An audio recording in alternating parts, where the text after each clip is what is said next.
Carla Lowe was born December 10, 1961, and was described by her sister as a good and generous person. In 1983, 21-year-old Carla was living in Pompano Beach. Tragically, on November 13, 1983, she was found deceased in Delray Beach, Florida, near a train station just north of Atlantic Avenue. She had been beaten while waiting for an Amtrak train. Detectives said they searched the area for hours but never found anyone who had seen or heard anything suspicious. Without any further leads, the case would go cold. Then, in 2021, Detective Todd Clancy worked on the case with former detectives from the department and utilized new technology. They were then able to find the suspect. Using new fingerprint technology from UK-based Foster and Freeman Company, it allowed a fingerprint to be identified from a piece of evidence left at the scene. However, police would not name the piece of evidence, saying the case was still under investigation. The device used to crack the case is known as Recover, and it is able to develop fingerprints on difficult surfaces and even from items that have been cleaned to prevent identification. 38 years after her life was cut short, 59-year-old Ralph Williams was arrested for her murder in Jacksonville, Florida on November 30, 2021. He had been a person of interest in the killing for quite some time and was actually arrested the day of her murder on grand theft auto and burglary charges, but could not be connected by evidence to her death. Williams' criminal record shows more than 20 arrests across Florida on charges like burglary, resisting an officer with violence, and robbery with a gun or deadly weapon, among others. Police have not determined a motive yet, but say that some of her belongings were taken and there is no connection between Williams and Carla, and he remains behind bars at the Duval County Jail and will be extradited to Palm Beach County where the murder occurred. Mary McLaughlin was a mother of 11, described as friendly, trusting, and a happy-go-lucky person. On September 26, 1984, the 58-year-old grandmother spent the evening playing dominoes and having drinks in the Henlin pub, now called the Duck Club, in Glasgow, United Kingdom, in an area known as Glasgow's West End. Her daughter, Catherine, had to leave the pub early to catch a bus home and didn't know this was the last time she would see her mother alive. Mary was seen leaving the pub at 10:45 p.m. to walk less than a mile home to her flat in Partrick, where she lived alone. On the way, she made a stop at the Armando's Chip Shop on Dumbarton Road, where she bought cigarettes and fritters and appeared in a happy mood. A local taxi driver who knew Mary, as we may, stated that she walked in front of his taxi carrying her shoes and her hands and a man following behind her. This man, believed to be Graham McGill, struck up a conversation with Mary and walked her back to her Crothy Court block on Laurel Street. Mary's daughter reported that sometimes her mother would invite people back to her flat when she had been drinking. Days earlier, McGill had been granted a weekend release from prison. He had been convicted of rape in 1981 and was in his final weeks of a 6-year sentence, which had been cut in half due to good behavior. He allegedly killed Mary that night and using her keys, which have never been recovered, to lock the door behind him and then returned to prison the next day. 5 days after her death, her son Martin and his then-girlfriend, June Brittle, showed up to her flat for a visit and was shocked by a horrible smell. He kicked the door in June, who has since passed away, entered the flat and discovered the crime scene and came out screaming. Mary's cause of death was strangulation, but with little information beyond this, the case would go cold. Over the years, there were several attempts at developing a profile of the suspect that were unsuccessful. Then in 2019, experts decided to untie a knot in the ligature and examine the area of the knot that had been protected from contamination all those years. That's when they were able to develop a DNA profile that did not belong to Mary. When the profile was run through the Scottish database, police finally had a suspect, Graham McGill. His DNA profile was also found on a cigarette butt, on Mary's dress, and on a bra that he took from the flat, which was later found in a nearby garden. After McGill's conviction, he was also jailed for life in 1999 for a brutal assault with intent to ravish, but released on parole in 2007.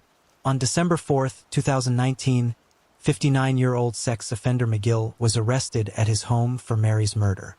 During the investigation, his ex-wife said that in 1988, he confessed to killing a woman he met in a pub after going back to her flat and then threatened to kill her if she ever told anyone.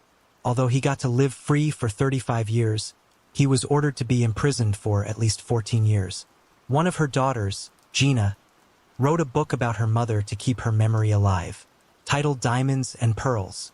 It is named after a lyric in her late mother's favorite song, Little Things Mean a Lot by Kitty Collin. Mary's family waited a long time for justice, and hopefully McGill's arrest will provide them some form of resolution. Nancy Jane Doherty was born May 24, 1948. In 1986, she was a mother of 2 living in Chisholm, Minnesota, and worked at a local nursing home as an aide. She also volunteered as an emergency medical technician for the Chisholm Ambulance Service. On July 16, 1986, at the age of 38, her boyfriend dropped her off at home just after midnight. She had plans to move to the Twin Cities the next day to attend school to become a paramedic. When her boyfriend could not get in touch with her, he asked law enforcement to do a welfare check at her home. That's when they found her deceased inside. She had been physically and sexually abused and strangled. Evidence indicated that a struggle had taken place inside and outside her home. Police would find male DNA from bodily fluids and under her fingernails. Witnesses said that they had heard a woman screaming in the early morning hours but did not report it. DNA was recovered from the scene but did not match anyone in the criminal DNA database. Over the years, authorities compared over 100 DNA samples from potential suspects, but none resulted in a match. According to old news articles, the case was complicated because Nancy had hosted a party to celebrate her daughter's high school graduation shortly before her death, so there were lots of extra fingerprints and DNA around the house. In 2020, the Chisholm police contracted with Parabon Nanolabs and had hopes of developing new leads using public genealogy databases. This led investigators to Michael Allen Carbo Jr. He was 18 years old at the time of the murder and had lived within a mile of Nancy and went to school with her children. Agents started surveilling Carbo and retrieved trash bags he had thrown into a dumpster outside his Lincoln Square apartment where he lived alone. Taking swabs of paper towels, facial tissues, Q-tips, a beer can, and a slim fast bottle, analysts were able to develop a DNA profile that was consistent with that of the suspect from 1986. Investigators then obtained a DNA sample directly from Carbo with his consent, which again confirmed the match. 52-year-old Carbo was then taken into custody and booked into the St. Louis County Jail in Virginia on probable cause of second-degree murder with $1 million bail. Police say Carbo was never on their radar and hadn't committed any high-level crimes that warranted his DNA being put in the state database. He has lived in Chisholm ever since the murder happened. He has 2 daughters who live in the region and has maintained steady employment nearly 3 decades, most recently working full-time as a care provider at a Chisholm facility for people who suffer from mental illness or brain injuries. He was convicted of burglary charges in 1988 and 1990, in addition to being charged in 2002 and 2007 for careless driving and not having insurance. He allegedly abused drugs and alcohol when he was younger, but has not had any problems with substance abuse in nearly 20 years. Garbo's supervisor at work described him as reliable, friendly, and an outgoing person. His former property manager called him polite, respectful, and fun. Longtime family friends said they'd never seen him angry or violent even when he was drinking or upset. One of his daughters even stated that he was the best father a girl could ask for. His friends said he would help anyone in need even if he didn't know them. This is the first Minnesota cold case solved through the use of genealogy databases, and Carbo is trying to fight it along with the removal of his garbage by detectives as being a violation of his constitutional rights. As of today, he remains in jail awaiting trial. From 1990 to 1999, a serial rapist would terrorize homes in Myers Park, North Carolina. He would break in and sexually assault the females living at the home. During the 90s, the suspect had become dubbed by the media as the Myers Park rapist. Police say these cases were investigated extensively, and of the 15 cases detectives have connected, 13 of them involved victims under the age of 18. The ammo used by the suspect was unique and similar in nature in nearly each case. In the majority of the cases, he would arm himself with a knife, break into the home, and move the victim to a different location. The initial reported sexual assault happened on June 13, 1990 on Maryland Avenue. The last reported assault occurred on Highview Road on January 9, 1999. With the help of the Sexual Assault Initiative Grant in Parbon Laboratories, forensic genetic genealogy testing allowed police to narrow their suspect list to one person, David Edward Doran. However, Doran died on June 24, 2008 at the age of 67. Officials credited the department's sexual assault cold case unit, which started in 2006 with developing a suspect through a DNA profile. Police in the 90s had trouble identifying a suspect because he wore a ski mask and gloves and he would leave very little evidence behind. The suspect's race also couldn't be determined because some victims thought he had a Hispanic accent. The investigation picked up again in 2006 when the Charlotte-Mecklenburg Police Department formed its sexual assault cold case unit. Police believed that Doran would be responsible for as many as 50 sexual assaults across the country because he also lived in California, Texas, and Ohio. Police believed Aaron was 49 when he committed his first reported sexual assault in Charlotte, North Carolina, and believe he most likely began his assaults at a younger age. Although he didn't live in Myers Park, his distant family said he was a cat burglar who broke into homes during the night in the area. In 2001, he was convicted for possession of burglary tools, but the DNA sampling database didn't exist then. He was charged with assault to inflict serious injury, but was found not guilty in 2004. He was also charged with a felony for offering a bribe in 2005, but that was dismissed. According to the lead detective in the case, Doran's name never came up during investigations in the 90s. Another suspect, Gilbert McNair, was also dubbed the Myers Park rapist when he was called in 2009, which led Doran's victims to sadly believe that their attacker had been arrested. McNair was convicted of raping 2 women between 1990 and 1997 on Crescent Avenue and also used similar break-in methods as Doran, but there was a difference in the ages of their victims. McNair targeted women 21 to 28 years old, while Doran attacked mostly minors. Thankfully, now Doran's victims now have some closure. Andrea Michelle Bowman was born Alexis Miranda Badger on June 23, 1974 in New Orleans, Louisiana. Her teenage mother was promised by Catholic Charities that her baby would be well cared for by a good family. She was placed in foster care at 5 months old with Dennis and Brenda Bowman of Virginia and would be adopted by them at 21 months old. They would eventually relocate to Michigan.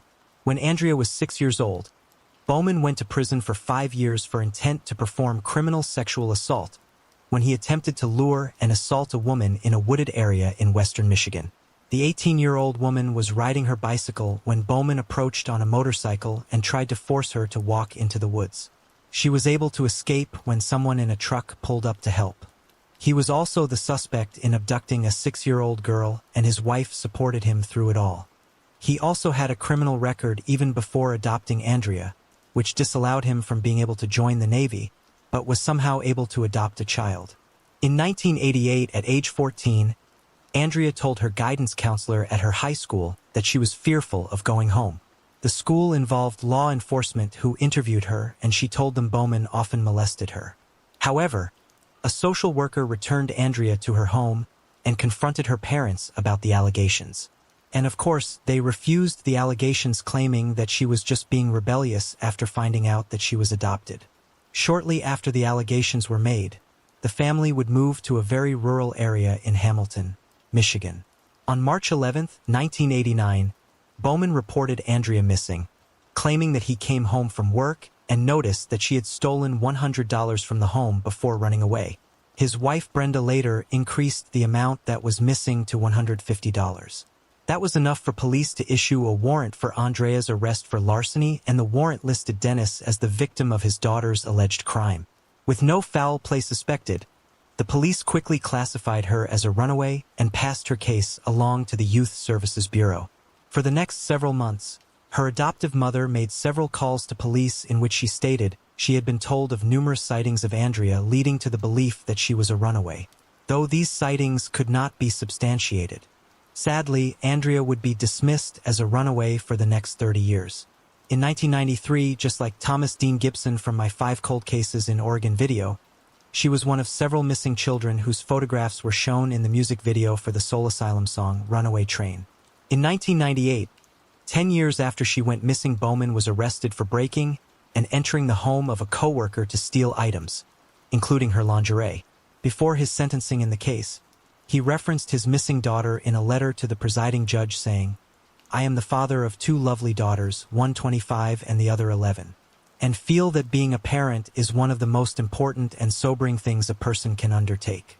In November 2019, Dennis Bowman was arrested for the 1980 murder of Kathleen Dull in Norfolk, Virginia. He was extradited back to Virginia in February 2020 to face charges in Dull's murder after DNA linked him to her sexual assault and murder 30 years earlier. In May 2020, he was also charged with Andrea's murder. Prior to his arrest in 2019, the Bowmans went to police to complain that Andrea's biological mother was harassing them and accusing him of her murder. Police took the water bottle that he left at the police station and tested it for DNA. That is how he was linked to Kathleen Dull's murder. Once arrested, he also confessed to other crimes. It wasn't until 2019, after he was arrested in the Virginia cold case, that Brenda supposedly learned what really happened to Andrea. During recorded phone conversations from jail, Bowman described to his wife that he killed Andrea. Several days later, it was announced that skeletal remains had been recovered on 136th Avenue in Hamilton, Michigan, concealed by a thin layer of cement. In order to determine if the victim was indeed Andrea, they tracked down her birth mother, Kathy, who in turn provided her DNA, proving the remains indeed belonged to Andrea, or Alexis as her mother had named her. In February 2021, Bowman's wife testified at a preliminary hearing that her husband confessed to her that he murdered Andrea more than 31 years ago. He stated that he came home on March 11, 1989 to find Andrea had packed a bag and was threatening to tell someone he was molesting her again. He said he slapped her and she fell down the stairs, and so he hid her in a barn before he decided to report her missing. Later, he buried her in the backyard. He said he then reburied her after moving from 4249 Lincoln Road in Holland, Michigan to Hamilton, Michigan as soon as they signed papers on the land. Brenda Bowman testified that Andrea told her one morning that her dad had molested her, and Brenda said she told her she was a liar. Bowman is serving 2 life sentences in a Virginia prison after pleading guilty to raping and killing 25-year-old Kathleen Dull in 1980. In November 2021, Bowman decided to plead not guilty to Andrea's murder, and the trial will apparently carry over into 2022. Shockingly, years after Andrea's disappearance, he taught Sunday school to kindergartners at church as a sex offender. It is speculated that he committed many other sexual assaults and even murders. As of today, Andrea thankfully has her name back and her alleged killer is behind bars. In the 1980s, the community of Eugene, Oregon were baffled and horrified by a string of murders of several women. At the time, they didn't know that it would take nearly 4 decades to find who the monster was that took their lives. On June 5, 1986, the body of 62-year-old Gladys May Hensley was found lying on the floor of her apartment in Eugene. Her apartment showed signs of forced entry and there was evidence of a sexual assault. 2 weeks later, the body of 33-year-old Janice Marie Dickinson was found beneath a tree behind a car dealership's parking lot. Her murder was sexually motivated as well. Detectives believed that the cases were related, but had no clues that could lead to a potential suspect. While police were investigating the 2 women's murders, a man was arrested for attempting to burglarize a woman's apartment in Springfield in the middle of the night named John Bollinger.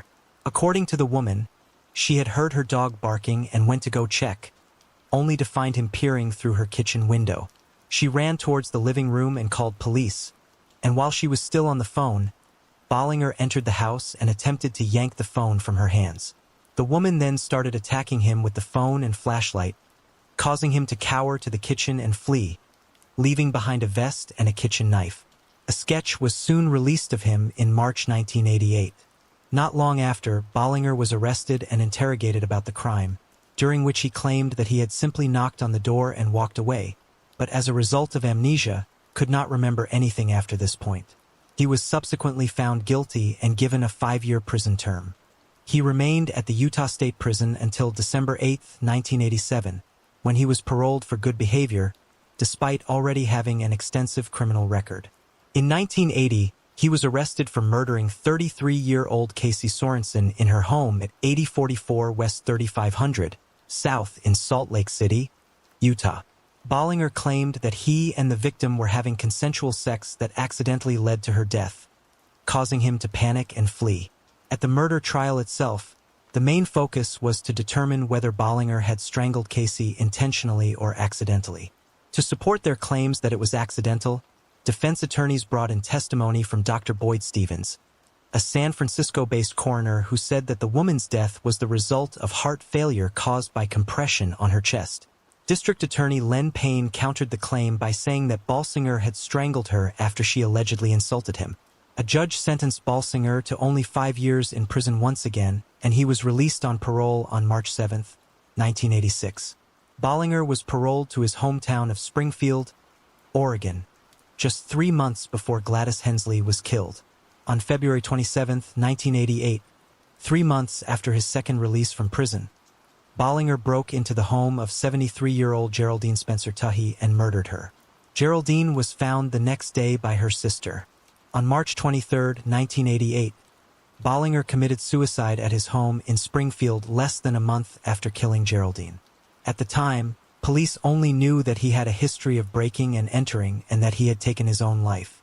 He wasn't even a suspect of the murders of Geraldine, Gladys, and Janice. It wouldn't be until the year 2000 that DNA connected the murders of Geraldine, Gladys, and Janice to the same killer. But police still didn't know who the DNA belonged to at the time, and their cases would go cold until 2016. It was then that the Eugene Police Department contacted Parbon Nanolabs, who created a snapshot of the suspect based on DNA extracted from the crime scenes. They received more than 100 tips, but none of them panned out. Over the next few years, police investigated all possible suspects, eventually narrowing it down to 4 people, one of whom was Bollinger. After extensive investigations, they excluded the other suspects via footprints and fingerprints. In February 2022, after 6 years of extensive DNA testing and genealogy research, the Eugene Police Department announced at a press conference that John Charles Bollinger was identified as the killer of the 3 women and that the cases are now officially closed. Janice Rose Bullock, known as Jan, was born in August of 1950. As an adult, she was living in Pearl River County, Mississippi, had 4 daughters, and was going through a divorce. She would end up losing custody of her children to their father in 1974 when she failed to show up for a court hearing regarding the divorce. After this, she never saw her 4 children again. Her family last heard from her when they got a letter from her sometime in 1976. On May 28, 1977, she was personally served in Pearl River County, Mississippi, where they summoned to appear in court in regards to the custody case. Jan was reportedly working as a waitress at the Dickey's truck stop on Highway 26 in Poplarville, Mississippi. Indications are that she continued to work there until early to mid-1978. After leaving the county in 1978, she apparently worked at various locations on the Gulf Coast and then she disappeared. The circumstances of her disappearance are unclear, but there was no indication of her whereabouts since 1978 until recently when she was shockingly found alive in a Fort Worth, Texas nursing home. For unclear reasons, Jan wasn't reported missing until 2017 when one of her daughters filed the report. Her 4 daughters had been searching for answers for years and submitted DNA in an attempt to find her. In December 2021, investigators discovered that Jan was working in the Raceland area of Lafourche Parish, Louisiana in the late 70s or early 80s at a place called Dupe's Bar. In January 2022, Mississippi Coast Crime Stoppers asked the public's help to locate Jan, and someone contacted investigators about her late husband, which led to a possible son living in Texas. Her son, David Streety, was located in Texas and authorities met with him on February 12, 2022. They looked through family photos and possessions, which led them to believe Jan had been living under an alias since 1980. He told them his mother was in a nursing home in Fort Worth and her true identity was confirmed the next day. It has not yet been announced what alias she has been using for the past 40 years. David says he was adopted by his parents from Charity Hospital in New Orleans right after his birth. He says his mom told him she had no living family when questioned about relatives. Despite his shock and anger, David says he still loves his mom. He says Jan and her late husband gave him a good life, and he had a great mother but is now looking to find his birth family. He added that he never had an idea they were not his biological parents and even wonders if he was possibly kidnapped. He is also interested in meeting Jan's 4 biological children that she abandoned before allegedly purchasing or kidnapping David. He was told that Jan and her husband purchased him for $1,000 from his biological parents and raised him as their own. He now doesn't know if that is true and he can't find any records of being adopted. He says his plan is to send his DNA to 23andMe and see what happens.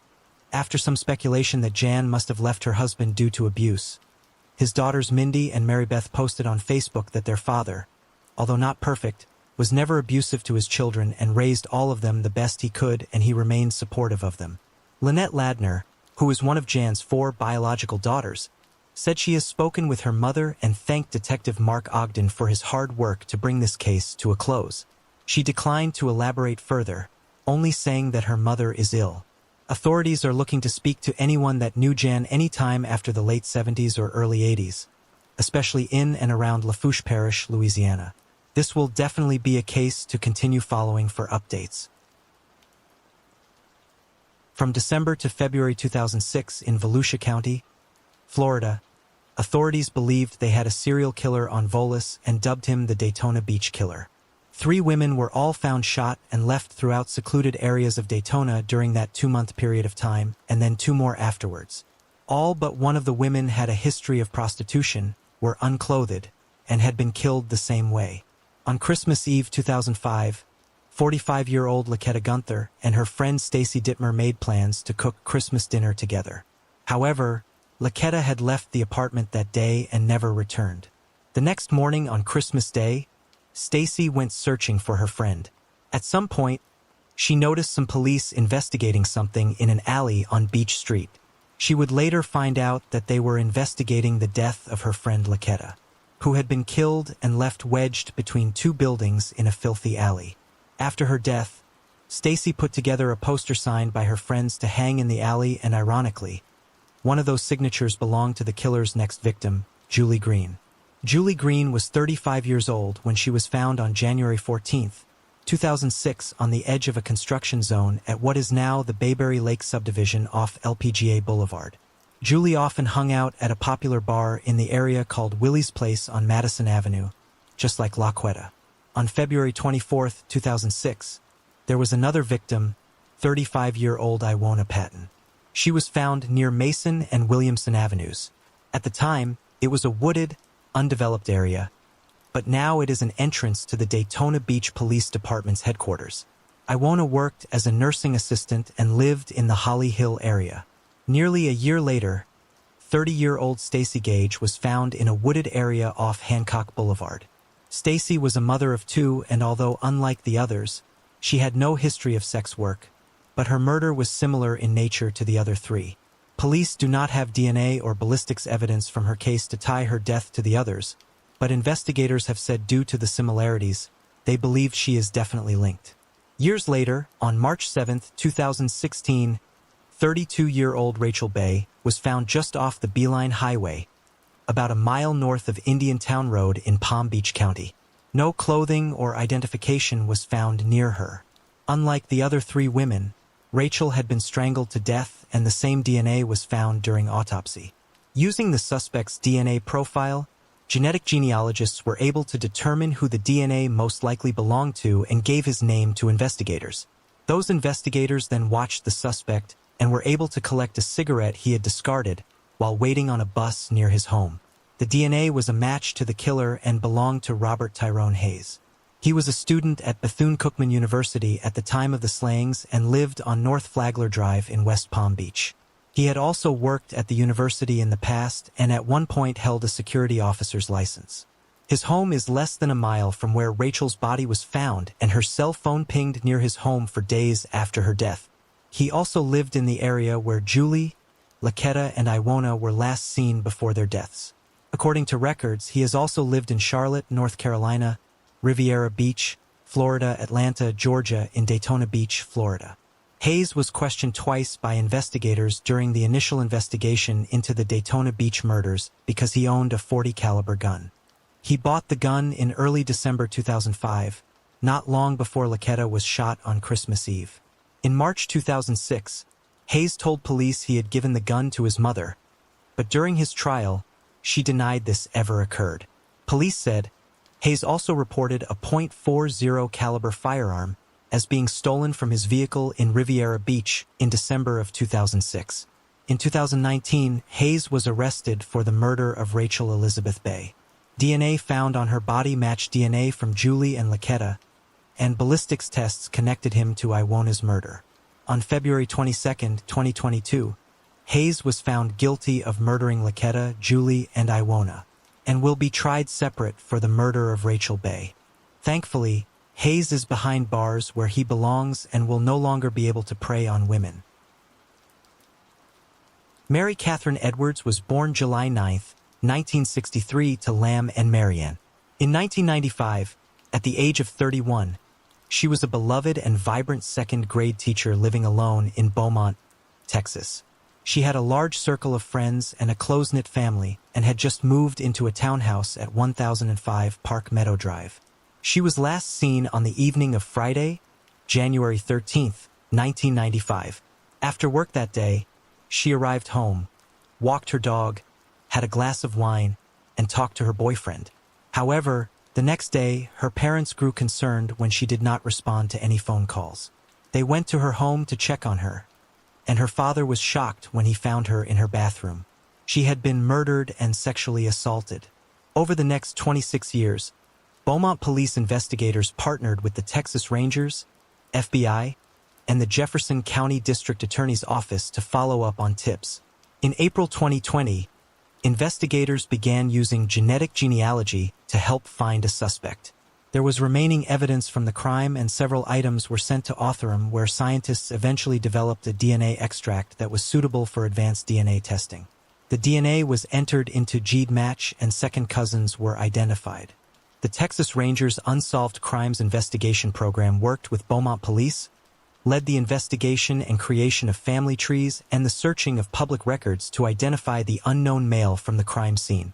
As additional distant family members were discovered, further DNA samples were taken, leading to more than 30 DNA files being voluntarily submitted. With DNA connections from both the paternal and maternal sides of the unknown suspect, he was finally identified as 61-year-old Clayton Bernard Foreman. However, investigators needed Foreman's DNA to finalize the connection and started collecting trash from Foreman's home in an attempt to collect his DNA. When they finally had a sample, it positively matched the DNA found on Mary Catherine's body and the handcuffs at the scene. He was then arrested, and in September of 2021, he was indicted for the capital murder of Mary Catherine. Foreman, who was living in Reynoldsburg, Ohio when he became a suspect, was a former high school classmate of Mary Catherine's, and they were considered to be casual friends at the time of her murder. They both attended the same high school, and she was even a bridesmaid at the wedding of Foreman and his first wife.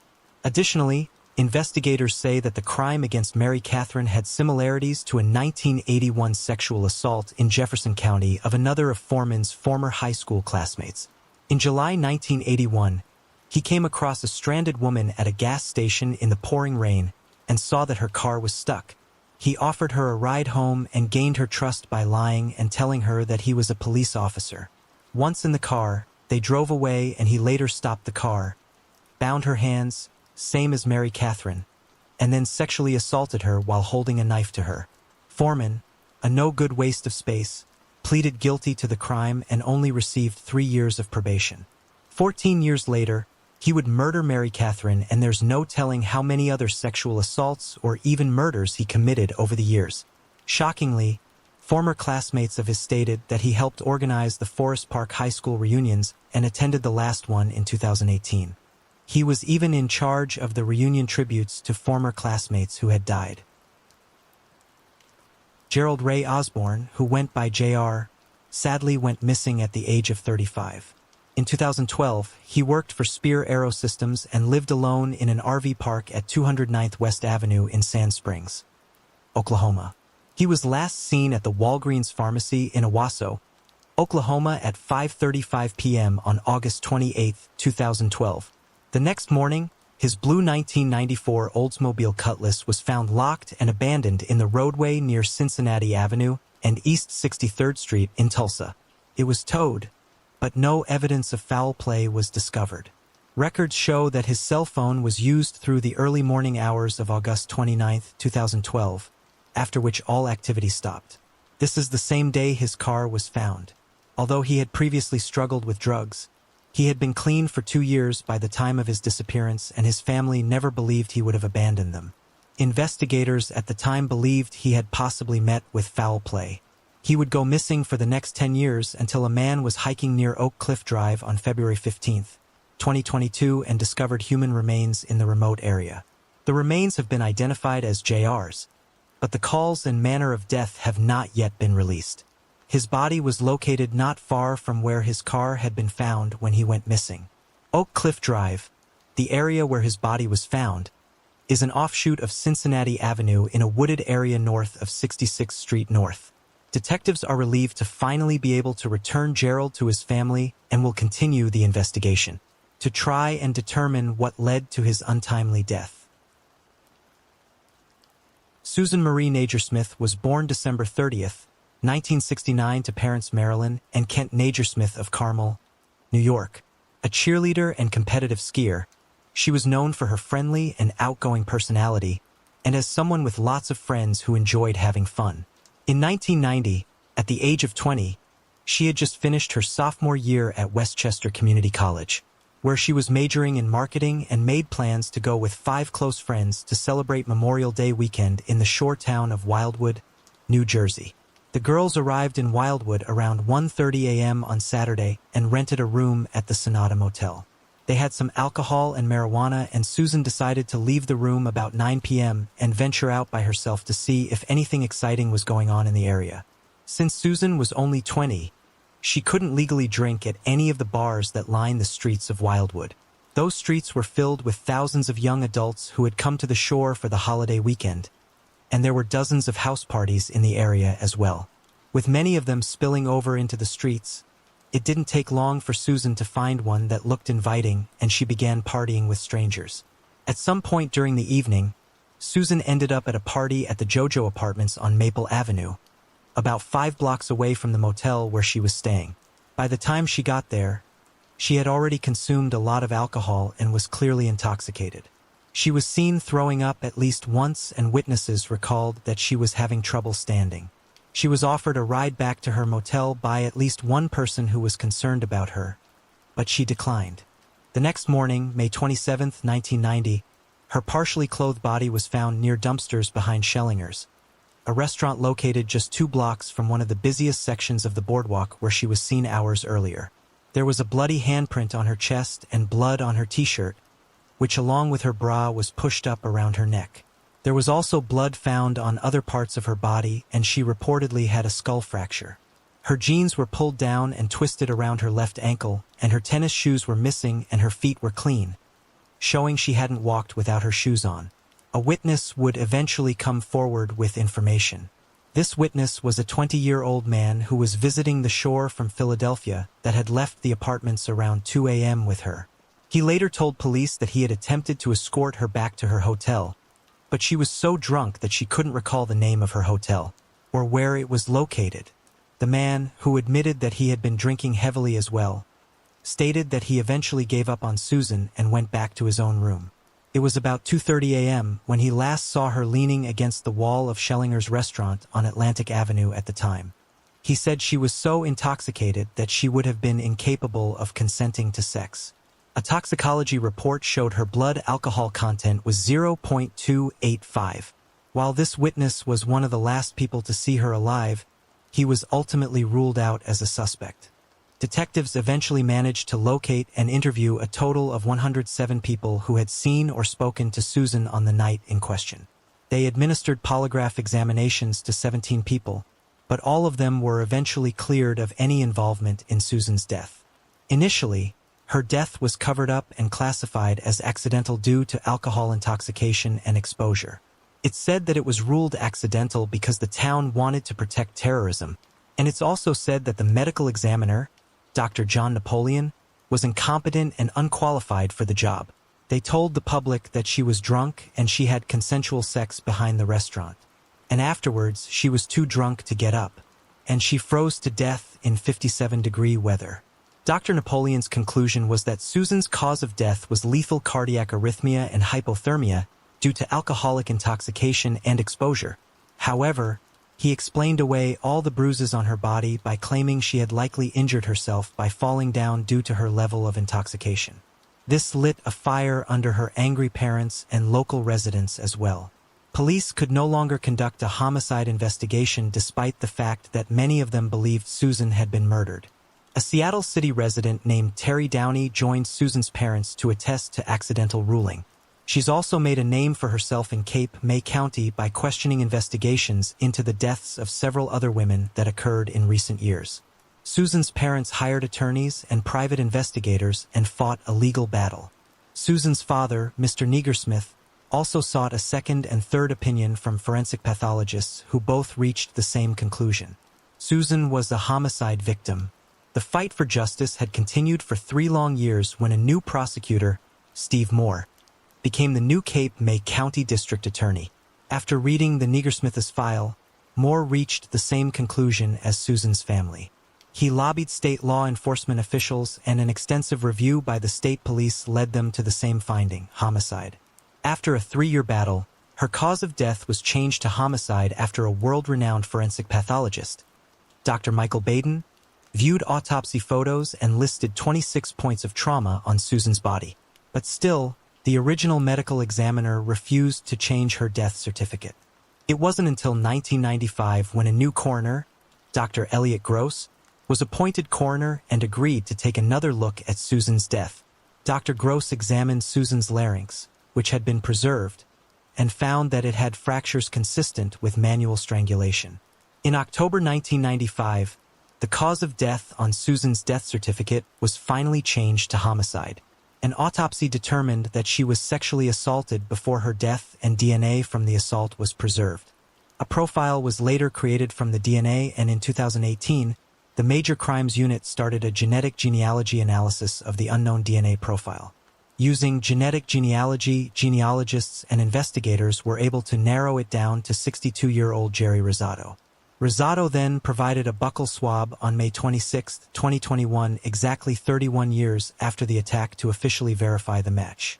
He was later arrested 32 years after the murder, but has only been charged with second-degree crime of sexual assault. No murder charges have been filed in the case, but authorities say further charges could be made should additional information become available. He now faces 5 to 10 years if convicted of the sexual assault. 22-year-old Christine McWhorter and her aunt, 31-year-old Beatrice Daniels, were originally from the Philadelphia area of Pennsylvania and moved to Mount Union, Pennsylvania, to get away from the city violence. The women lived in the Chestnut Terrace housing complex with Christine's 4-month-old daughter and 4-year-old son in Mount Union. Neighbors would report that on January 3, 2009, they heard yelling and commotion in the early morning hours. Later that same morning, Christine's 4-year-old son was able to finally get a neighbor's attention. That's when it was discovered that both women were found lying in their bed, shot to death. It's unknown how long the children were left alone with the bodies, but it's believed the murders occurred sometime between 9 p.m. on January 2nd and noon on January 3rd, which is when the 4-year-old got the attention of a neighbor. Droplets of blood were taken into evidence from the scene, and the initial DNA report concluded that the blood collected from the stairs and interior doors of the apartment were all deposited by an unidentified male. 7 years later, on March 14, 2016, Trooper David Clemens submitted DNA samples to DNA Solutions, which in turn prepared and forwarded the samples to Parabon Nanolabs. Parabon performed phenotyping on a blood sample which narrowed the suspect down to a medium to light-skinned African-American male with green or hazel eyes and little to no freckles. On July 12, 2018, Parabon conducted a genetic genealogy analysis of the DNA recovered from the murder scene. 3 months later, they provided a report on the genetic genealogy of the DNA and identified Mariko Tyrone Johnson as a potential match. Johnson was interviewed over a year later at his home in Newport News, Virginia. He told investigators that he knew Christine through his then-girlfriend, Cynthia Swan, whom he dated from 2001 until 2012. The women were close friends, but Johnson denied having ever entered Christine's apartment. He provided his DNA to detectives, which was sent off to the state police lab in December 2019. The lab reported Johnson's DNA matched the blood evidence found on the stairs and interior doors of the crime scene. Investigators then compared Johnson's time card to the estimated time of the double murder. The complaint says that on January 22, 2020, state police received time cards from Johnson's then-employer, the New York Department of Corrections, which confirmed he was off of work on January 2, 2009, and started his January 3rd shift at 7 a.m. Police estimate the time it takes to travel the 294 miles between Mount Union and Johnson's then workplace is 4 hours and 43 minutes. Police checked to see if Johnson had access to a .25 caliber firearm, the type used to kill Christine and Beatrice. His half-brother told troopers that he thought his late father owned a .25 caliber handgun and that Johnson inherited their father's belongings when he passed away in 1998. Johnson was then arrested on May 24, 2022 and charged with 2 counts of criminal homicide 13 years after the double murder.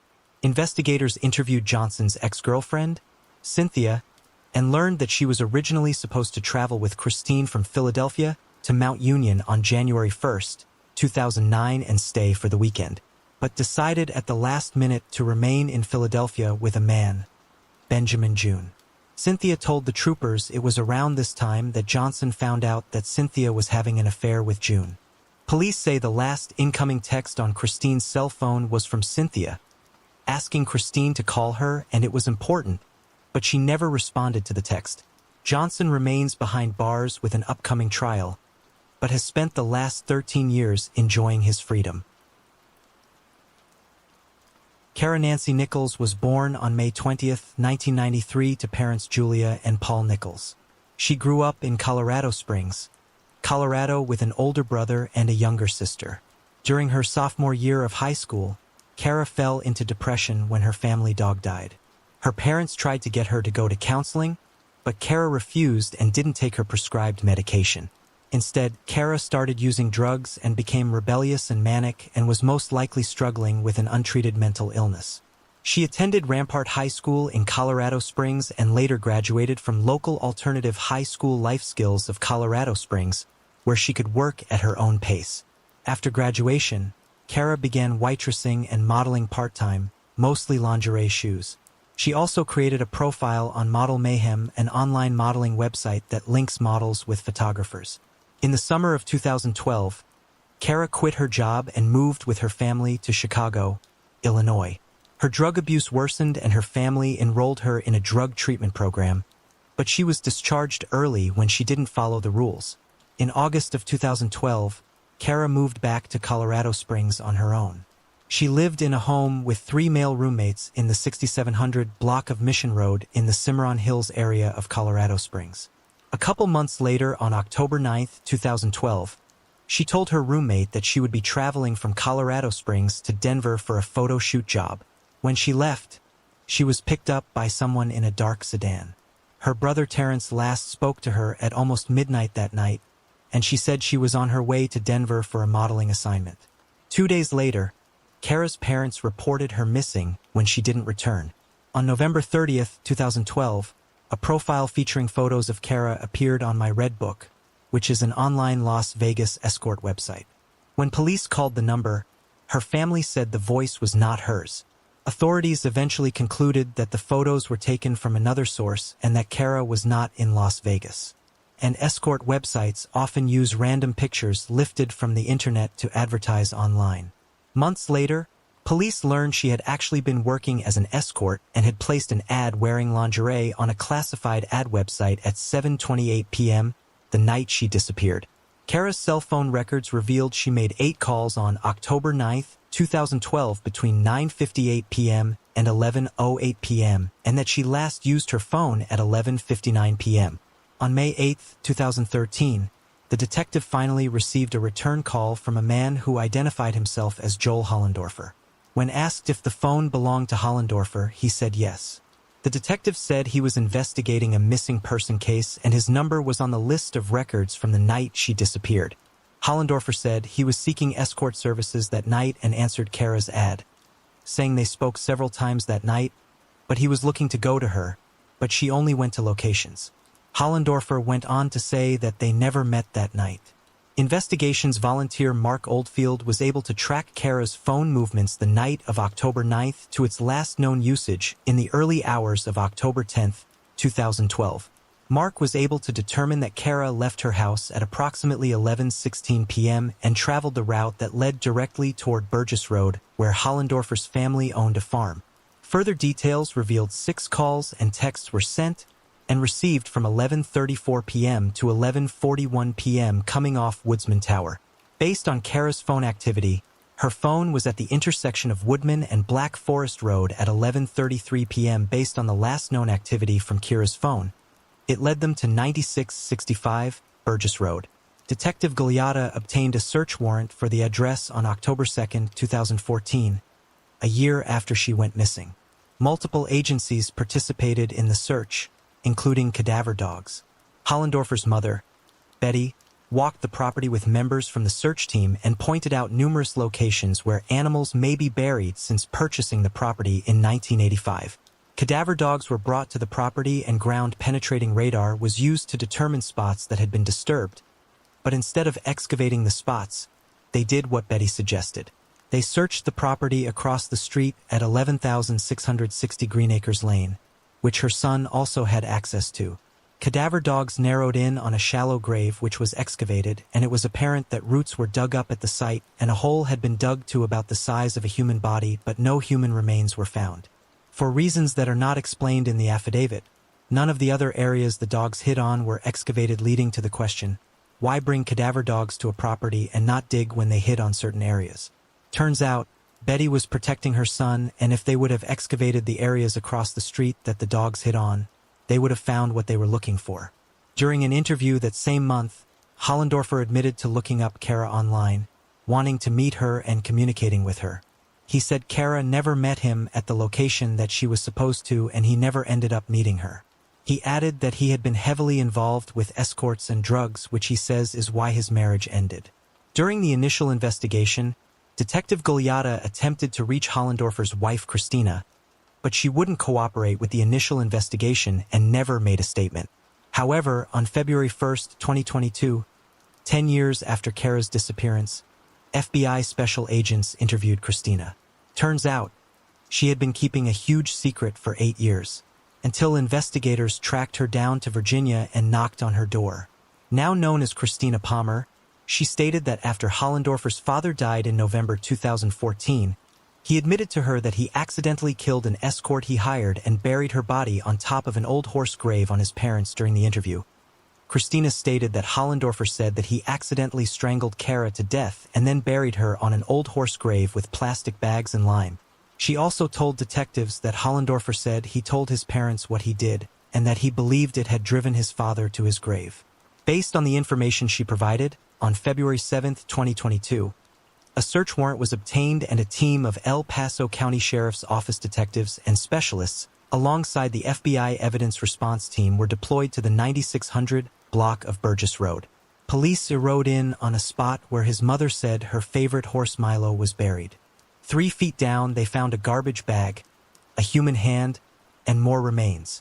Hollendorfer was then arrested days later on charges of second-degree murder and tampering with physical evidence, ending a 10-year mystery that could have ended 9 years earlier. During a court appearance on February 17, 2022, Hollendorfer's charge was upgraded from second to first-degree murder, and his bond was revoked based on the autopsy results. Kara's family has long maintained that the El Paso County Sheriff's Department botched the initial investigation and the sheriff, Terry McKetta, was run out of office amid allegations of misconduct in 2014. Some describe McKetta's term in Colorado Springs as similar to living in the Wild West. Many describe former Sheriff McKetta as very corrupt. He allegedly led an incredibly corrupt department and was involved with multiple women in the department, giving them lavish raises and spending department funds on romantic vacations with them. He would also allegedly punish or fire the women who wouldn't sleep with him. He also allegedly had a hit list of people he intended to kill. At the same time, one officer was running an extensive Ponzi scheme in the department. David Hawkins had collected around $300,000 in cash from fellow deputies and even their families, but never invested it and was eventually convicted and sent to prison. The allegations against Makeda were already years old at that point, but he couldn't be forced to resign because of some technicality. Makeda also mismanaged the investigation into the devastating Black Forest fire. In the summer of 2021, less than a year before Kara's body was discovered, several local area residents became concerned about the condition of two horses on the Hollendorfers' property, Meadowview Farm. The El Paso County Sheriff's Office investigated and had a veterinarian and a horse rescue come to the site. Unfortunately, both horses had to be euthanized because they were so starved they could not be saved. It's unclear what, if any, charges were filed against the Hollendorfers. I'm sure they were likely more concerned about law enforcement being so close to Kara's grave at the time. Her parents were in disbelief 2 years after their daughter went missing over a recording released by the El Paso County Sheriff's Office that suggests the initial investigator brushed off the case. In the 50-minute recording, Patrol Deputy Cliff Porter is confronted by his superiors about statements he made in Kara's case. Porter was taken off the case after a couple of months, but he came under fire after statements he made to his replacement were reported to his superiors. He repeated those statements in a meeting as well. This is what he said. I said, maybe somebody would finally just say, look, this is a cold case. This girl is probably dead. We're going to work the leads, but we're going to shelve this thing. We won't overreact every time Mr. Nichols comes in. Kira's mother stated that in the first few weeks, they were wondering why Officer Porter wouldn't respond to their calls. And when he did, he seemed very cynical, very negative about the possibility of finding their daughter alive. She stated, you just wonder what else has gone on. You wonder how many other victims have been treated like this. It just re-victimized a family who's already suffering.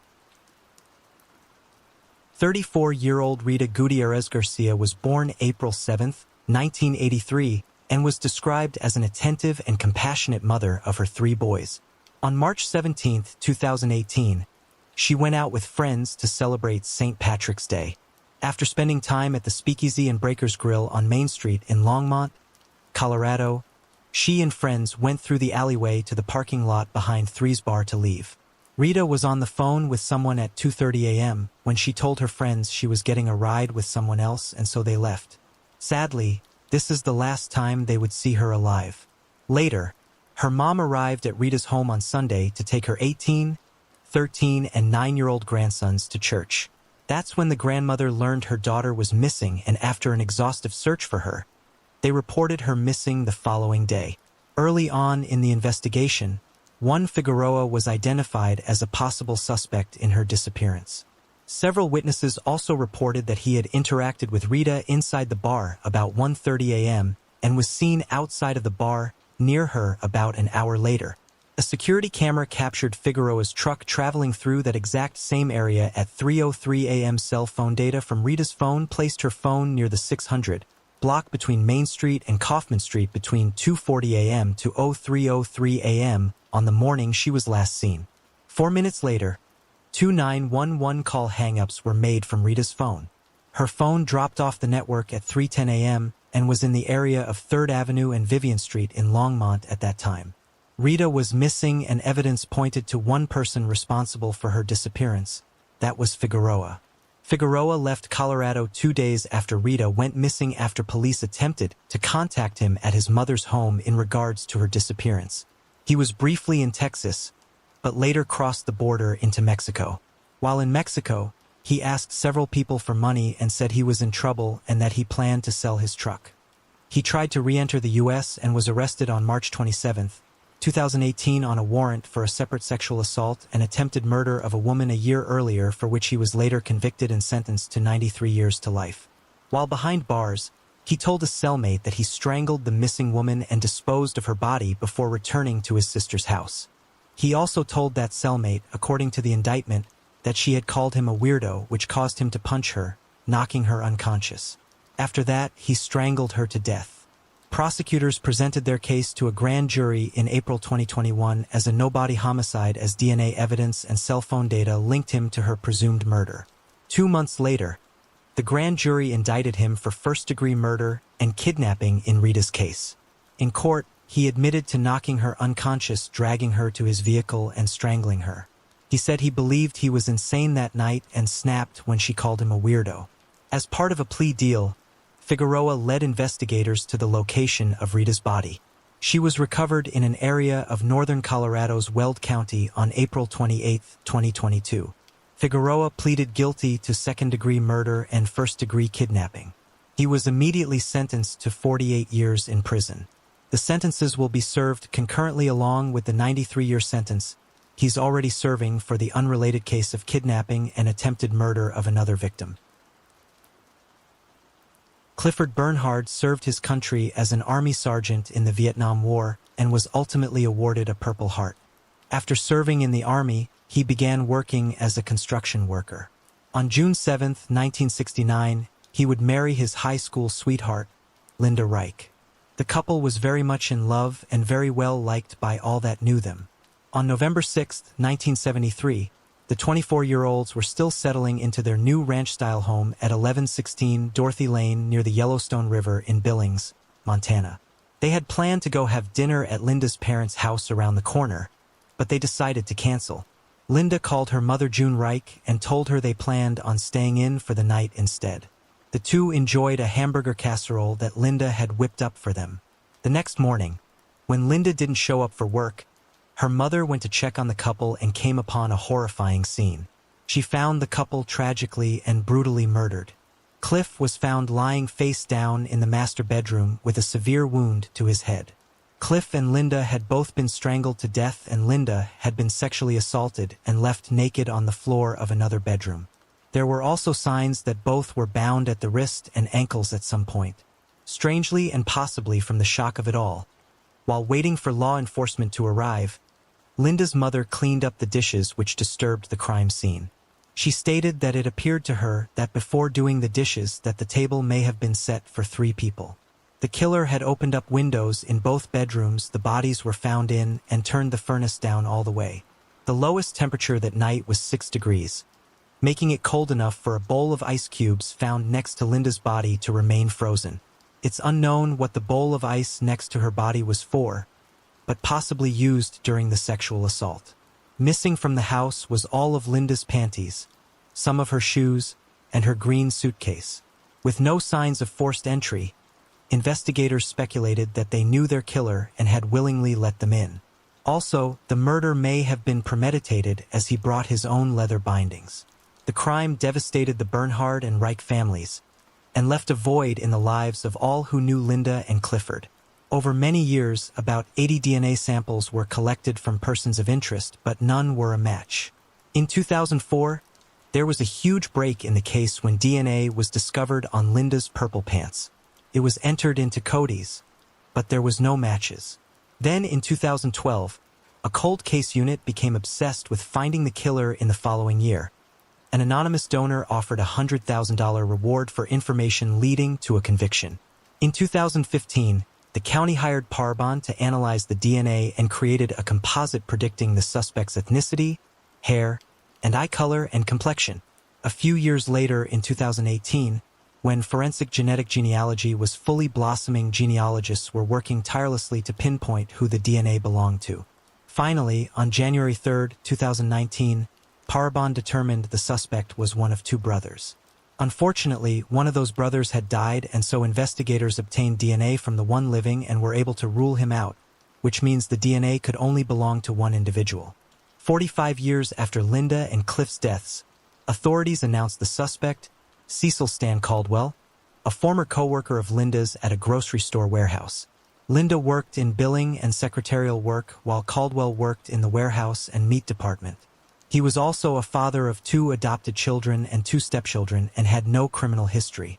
Unfortunately, in 2003, he died in Billings at the age of 59 and never faced justice. Caldwell had no arrest record, and authorities likely will never know the true motive for the slayings. Former Deputy Dean Mellum, who worked on the case in 1973, said he hopes the news will at least give some comfort to the couple's families. In 1982, 29-year-old barber Joe Oberholzer, who went by the nickname Bobby Joe, lived near the small ski town of Breckenridge, Colorado. She was an avid animal lover, very soft-spoken, and had moved from Wisconsin to Colorado because of her love for the mountains and animals in the state. Bobby Joe worked as a receptionist, and on January 6, 1982, she received a pay raise and went to celebrate with friends that evening at the village pub in Breckenridge. When she called her husband, Jeff, after 6 p.m. to let him know, he asked her if she wanted him to pick her up, but she said she already had a ride and would be home shortly. He then made dinner and waited for her to come home. It was common in 1982 to hitchhike around the Breckenridge area, something Bobby Joe did frequently.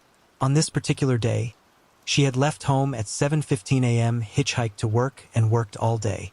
So after a few drinks with friends, she was tired and ready to make the 16-mile trip home to Alma where her husband Jeff and 11-year-old daughter were.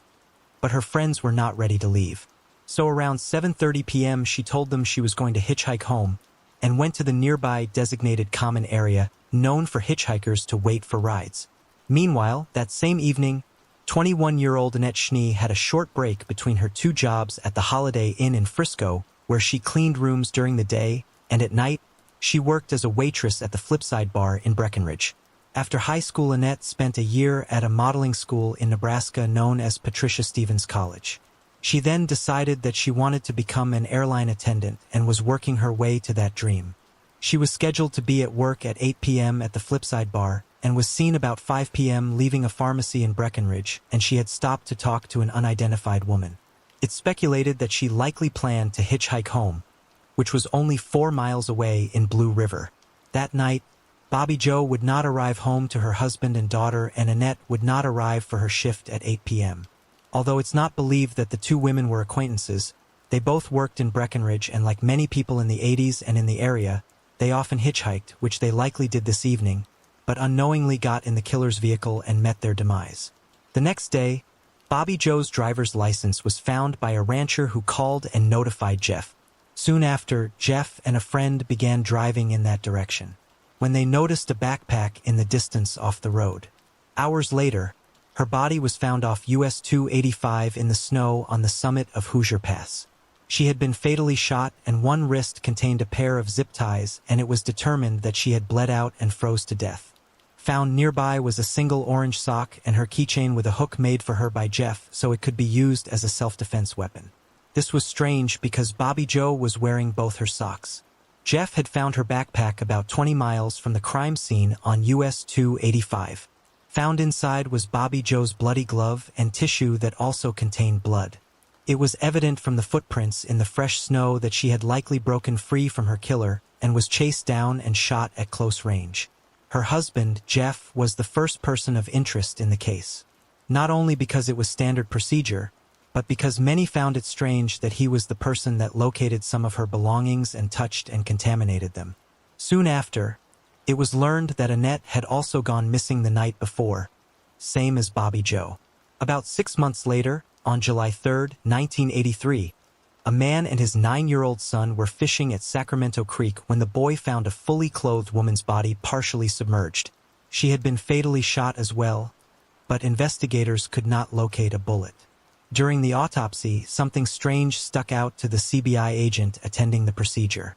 An orange sock on her left foot appeared to match the one found near Bobby Joe's body months earlier.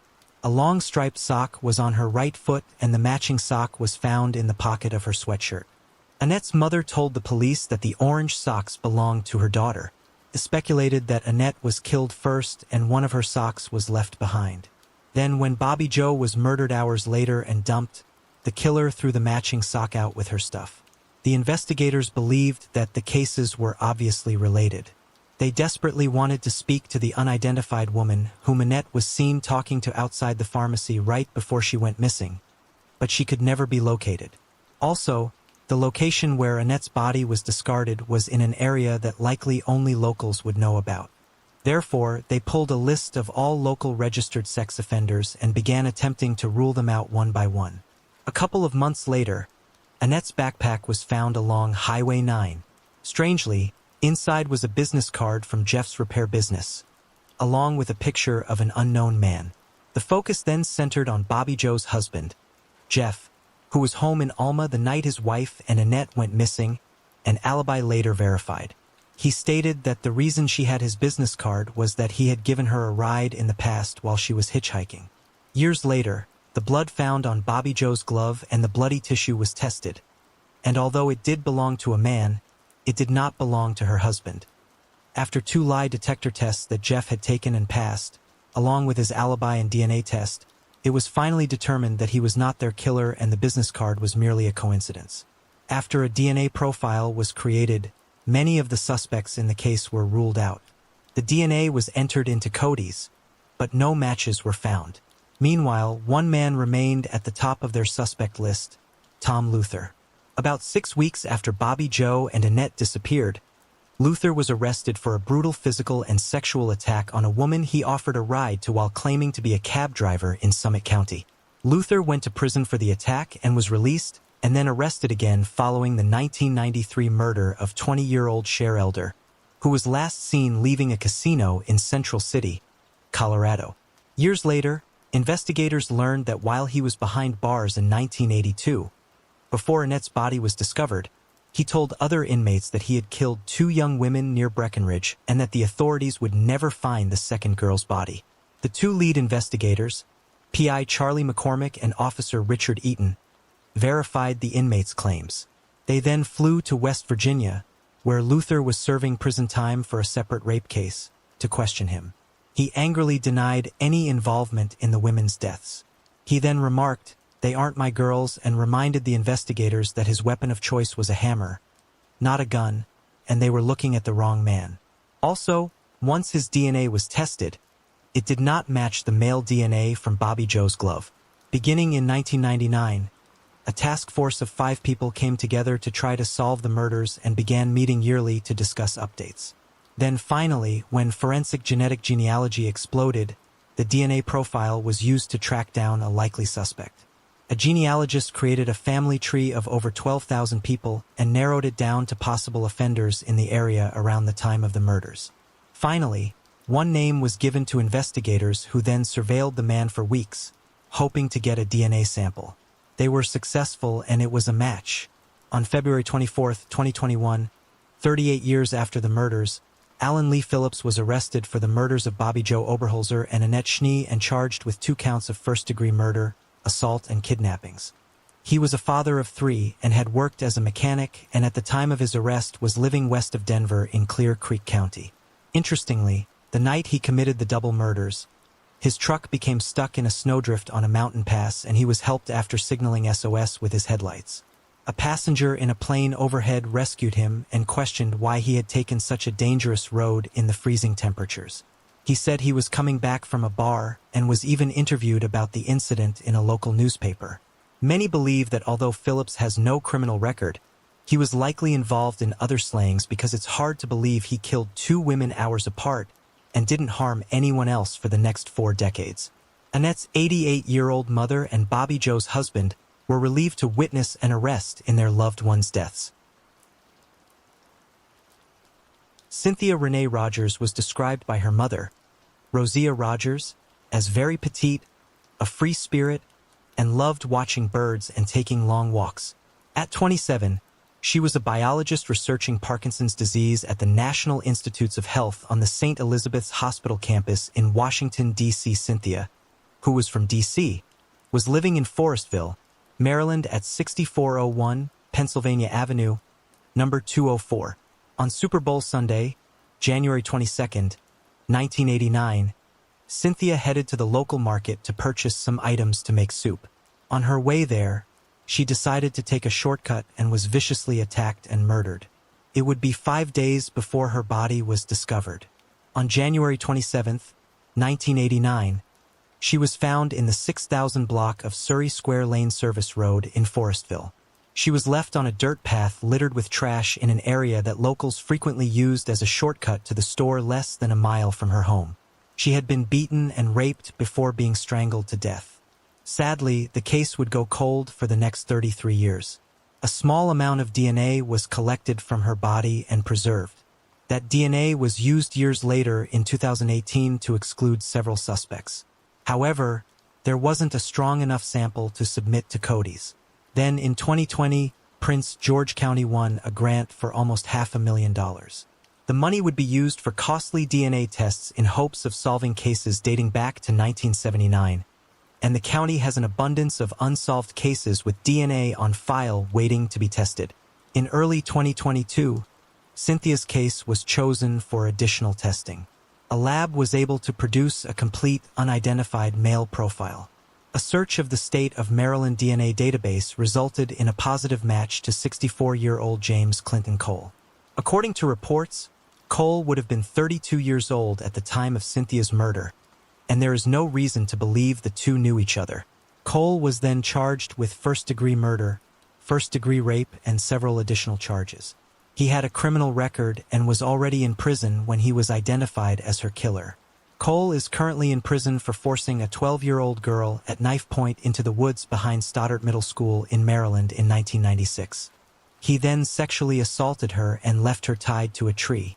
Thankfully, she was able to escape, but it changed her life forever. It would take 14 long years before DNA could identify Cole in that case. He was then charged and sentenced to 2 life sentences. He will likely perish behind bars where he remains in Cumberland, Maryland. Thankfully, his victim's family can now have closure. You just forget the war for a moment and come with us to South Australia. On December 1st, 1948, locals saw what they assumed was a man sleeping off a night of too much drinking on Somerton Park Beach, a seaside suburb of Adelaide, Australia. He was found lying on his back in the sand across from the crippled children's home on the corner of the Esplanade and Bickford Terrace. He was dressed in a perfectly pressed, double-breasted suit and tie. His shoes were freshly shined, and his head rested propped up on the seawall. His feet were crossed and he had a cigarette on his collar. Later that morning, the same witnesses noticed that the man had not moved. So a man named John Lyons took a closer look and discovered he was deceased. The post-mortem exam showed signs of some type of poisoning. His spleen was enlarged, his liver was swollen with blood, and blood was found in his stomach. In other words, he was bleeding internally. But there were no signs of injury on the outside of the body. He had last eaten a pasty a few hours before his death that could have been poisoned. However, many tests were done to prove this theory, but no trace of any non-poisons was detected. Police made a plaster cast bust of the John Doe in hopes of future identification. Blood pooling to the back of his head proved that it had been in that position for many hours after his death, possibly since 2 a.m. the morning of his discovery. According to the pathologist John Burton Cleland, the man was of British appearance and thought to be aged between 40 and 45 years old. Also, he was found to be in top physical condition. Found inside his pockets was an unused second-class rail ticket from Adelaide to Henley Beach. There was also a bus ticket from the city that may not have been used, a comb that had been manufactured in the USA, a pack of juicy fruit chewing gum, an Army Club cigarette packet that contained 7 cigarettes of different brands, and a quarter-full box of Bryant and May matches. All labels on his clothes had been removed and he had no wallet or hat, which was unusual for 1948. He was clean-shaven, and police initially believed that he had committed suicide. In an attempt to identify the person, investigators checked for dental records, but a match could not be found and he became known as the Somerton Man, or the Unknown Man. Witnesses said the night before they had seen an individual resembling the dead man lying on his back in the same spot where the corpse was later found. A couple who saw him at around 7 p.m. noted that they saw him extend his right arm to its fullest extent and then drop it limply. Another couple who saw him from 7:30 p.m. to 8 p.m., during which time the streetlights had come on, recounted that they did not see him move during the half an hour in which he was in view. However, they did acknowledge that it was odd he was not reacting to the mosquitoes, but nevertheless, they thought he was more than likely drunk or asleep, so they went about their way. Another witness came forward in 1959 and reported to the police that he had seen a well-dressed man carrying another man on his shoulders along Somerton Park Beach the night before the body was found. On the same day of the discovery, the advisor reported the discovery of the body, giving his identification as possibly being E.C. Johnson of Arthur Street, Paynham. The next day, Johnson arrived at the police station and cleared up the misidentification. By early February 1949, there had been 8 different positive identifications of the body, which were all later proven false. For months after his discovery, a piece of paper was found tucked into a fog pocket of his trousers. It was a small piece of paper torn from the final page of a copy of the poem titled, authored by 11th and 12th century Persian poet Omar Khayyam and translated in 1859 by Edward Fitzgerald, a popular book at the time. The torn paper contained the Persian phrase, "Tamam should," meaning is over or is finished. This led to the mysterious case being known as the Tamam Shud case. Months later, the book from which the page had been torn was located.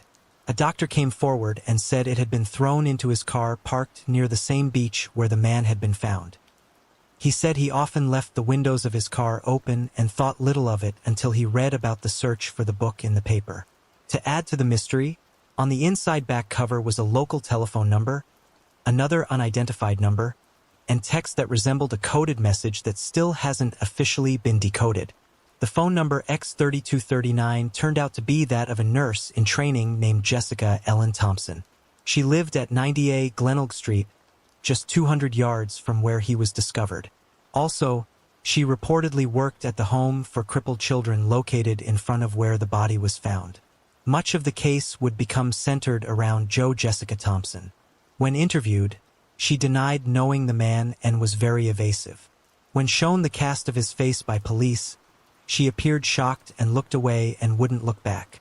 She stated that she had given a copy of the Rubaiyat to Alfred Boxall, an Australian Army lieutenant who she had met at the Clifton Gardens Hotel in Sydney in 1944. She reportedly gave him the copy over drinks at the hotel prior to him going overseas to serve in World War II. Boxall was tracked down the next day and was very much alive, and his copy of the book of poetry was intact. While being questioned, she requested that her real name be withheld because she didn't want her husband to know she knew Alf Boxall. But it turns out that she was not yet married to Prosper Thompson. She and Thompson didn't marry until May 1950, a year and a half later, because he had to wait for his divorce from his wife Queenie to be final. Jessica had given birth to a son named Robin Thompson out of wedlock in July 1947. She gave him the surname Thompson because she was unmarried and because of the stigma of an unmarried woman having a child. She had to leave her nurse training at the Royal North Shore Hospital in Sydney due to the pregnancy. It became suspected that Robin was the biological son of either the Somerton man or Alfred Boxall and passed off as Prosper Thompson's son. After being tediously analyzed, it was suggested that the code found on the piece of paper in his pocket was more than likely an acrostic rather than a cipher. This is because its letter frequencies differed considerably from letters written down randomly. The format of the code also appeared to follow the quatrain format of the Rubaiyat, supporting the theory that the code was a one-time pad encryption algorithm. This was one of the reasons many were led to believe that he was a Cold War-era spy. Unable to determine his identity, he would go unidentified for the next 74 years. His case has baffled professional and amateur detectives around the world since 1948. 6 weeks after the man's discovery, a suitcase containing his property was retrieved from Adelaide Railway Station's cloakroom. It had been checked in at around 11 a.m. the day before his death and included a dressing gown, slippers, underpants, shaving supplies, pajamas, trousers with sand in the cuffs, and some tools and instruments. You could say the tools could be used for hot wiring vehicles and breaking and entering, but no evidence points to him being a criminal. However, apart from 3 items marked Keen, and T. Keen, nothing indicating the man's identity was found in those belongings. Also, nobody with that name was reported missing. There was also a Barber brand thread card that wasn't available in Australia. It was orange and had been used to repair the lining in his trousers pocket. Forensic VR specialist Daniel Voshart created his visual representation of the Somerton man. The man's fingerprints and photographs were sent worldwide, and a letter signed by FBI Director John Edgar Hoover confirmed the U.S. had found no match for his fingerprints in its files.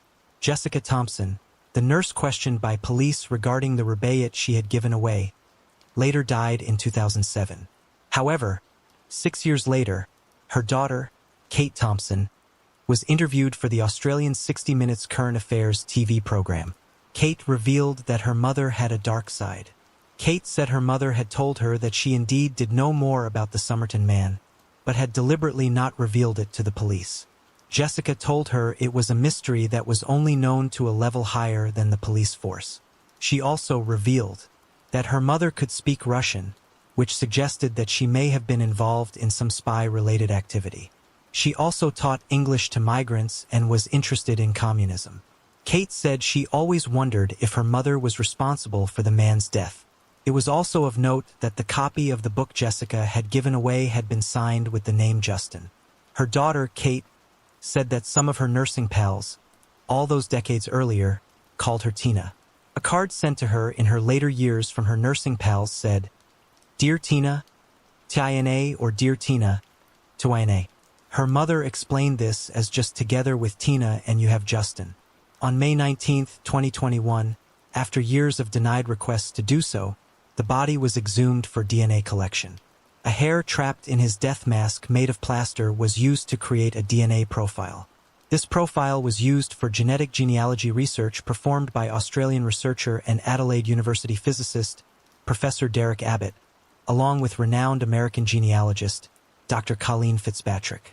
Abbott began investigating the identity of the Somerton man over a decade ago with his conscripted students at the University of Adelaide and using the book written about the case by ex-detective Gary Feltz, the cold case investigator.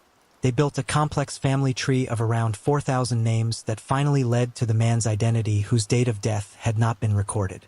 They initially found a first cousin 3 times removed and matched DNA obtained from his hair to DNA tests taken from his distant relatives. Finally, after 74 years, they determined the Somerton man's identity and announced it on July 26, 2022. They determined that the man was Carl Charles Webb, born November 16, 1905, and the youngest of 6. Charles was a 43-year-old electrical engineer and instrument maker from Footscray in Melbourne, Australia. Little is known about his early life, but he married Dorothy Jean Robertson, known as Doff Webb, in October 1941, and abandoned her in April 1947. They had no non-children together. Webb had resided in Victoria and had a brother-in-law, Thomas Keane, who lived about 20 minutes away from him, explaining the name on some of the clothes. But 4 months after applying for a divorce for desertion, she placed an ad for him in Melbourne's Missing Friends section of the Aged newspaper. It was a formal notice to make him aware of divorce proceedings, and if he didn't appear on the scheduled court date, the case might proceed in his absence. She was finally granted a divorce in April 1952. Dove Webb applied for divorce nearly 3 years after his body was found. She said he had suffered several devastating tragedies before disappearing. The documents showed 4 of his close relatives died within 7 years. He lost a brother and nephew in World War II. His father died in 1939 and his mother died in 1946. She stated that he was rude and unpleasant at times, refusing to speak to her, but lived a quiet life being in bed by 7 p.m. each night. She claimed that one night in January 1946, he told her they were not suited for each other and would be better apart. Dr. Colleen Fitzpatrick, an expert with Identifinders International who helped identify the Somerton man, said Mrs. Webb's claims are only half the story. She suspects that Webb had mental health issues and would spiral down. Confirming Webb's name raises many more questions about who he was and how he died.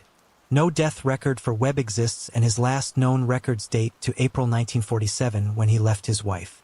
She later moved to Butte, South Australia, 89 miles from Adelaide, and he had possibly been trying to track her down.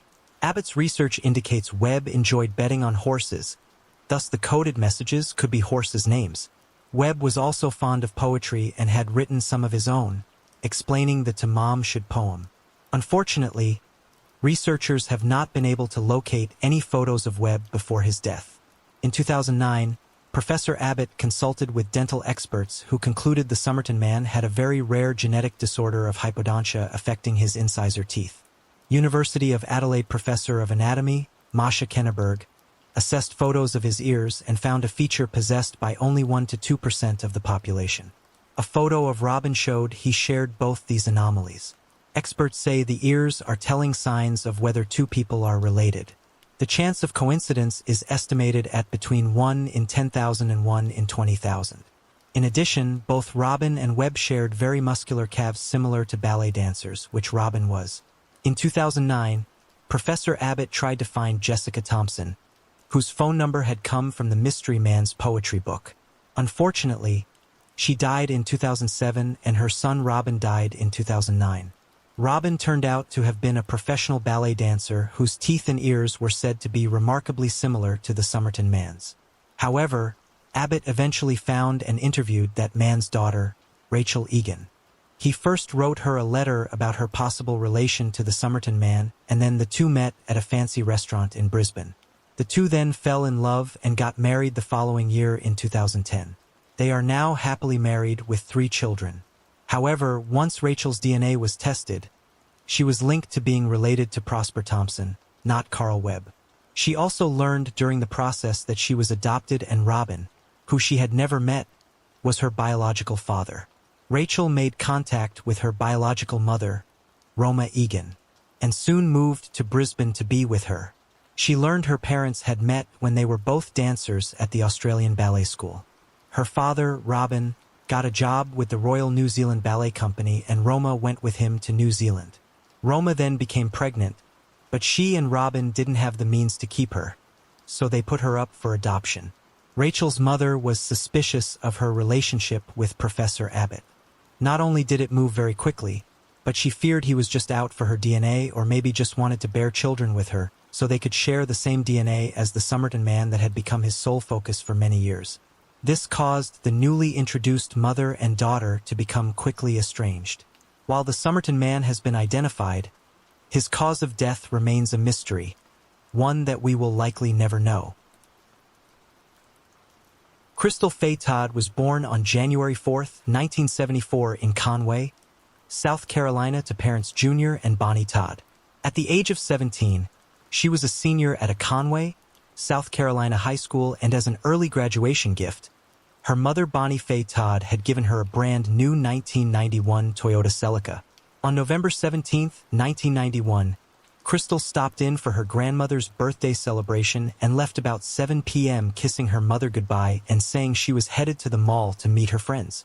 Around 9 p.m. Crystal and a friend decided to go to a party in the Punchbowl community where they stayed until 11 p.m. After dropping her friend off at home, Crystal rushed back to the mall to say goodbye to friends before her midnight curfew. But she never arrived home that night, and when midnight came and went, her mother became very concerned.